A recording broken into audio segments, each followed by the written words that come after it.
Toto Wolff is said to be the stumbling block in Red Bull's chances of securing a Mercedes engine for 2022. Let's get started.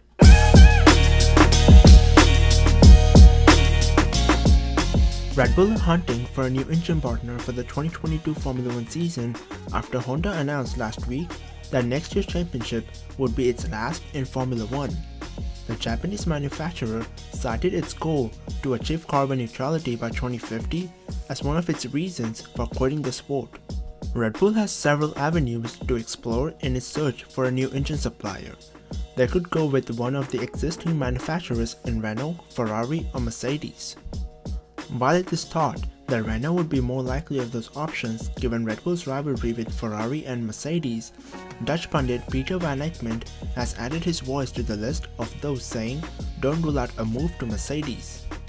In fact, he reckons if Mercedes Motorsport boss Toto Wolff opts not to re-sign with the Brackley squad, it could be as good as done.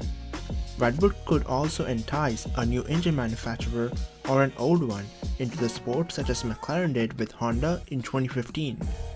That though wasn't a very successful partnership as the duo struggled in Honda's first 3 years back in the sport. The two parted ways at the end of the 2017 season with Honda teaming up with AlphaTauri and then Red Bull a year later.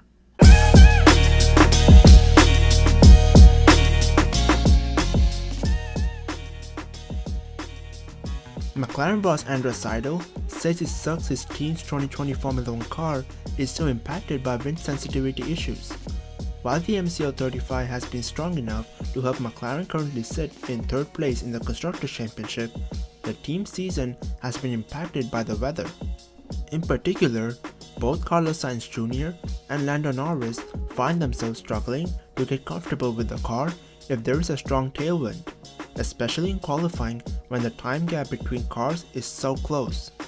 Sainz said recently that the problems with the wind were behind the difficulties McLaren faced at both Mugello and Sochi. While the team is pinning hopes of progress on an aero package that will be based around its new nose concept, Seidel said technical director James Key and his team will be trying to address the wind sensitivity problems. Getting on top of how changing gusty wind conditions can impact downforce is a complicated matter for teams to solve, but Seidel said McLaren was giving it some priority.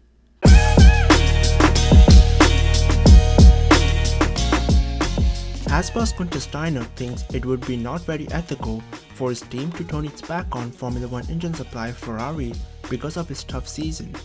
Since Haas arrived in F1 in 2016, it has worked closely with Ferrari, using its customer engines and buying as many parts of that Maranello outfit as the rules allow.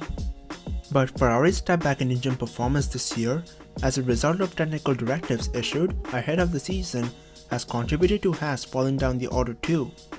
With its Ferrari contract running until the end of next year, allied to the fact Renault being open that it is looking for fresh partner teams, it is clear that Haas could explore opportunities elsewhere. However, Steiner thinks making an immediate switch just because Ferrari is having a disappointing campaign is not the right thing to do. Steiner says there were a number of factors in play that would decide its future Ferrari cooperation, including the fact that some of its organization is based in Italy too. Steiner says Haas has not spoken to any of the power unit manufacturers about a future relationship, with Renault itself also suggesting it was not pushing directly for any new deals. Anyways, now it's time for meme of the day, and here it is.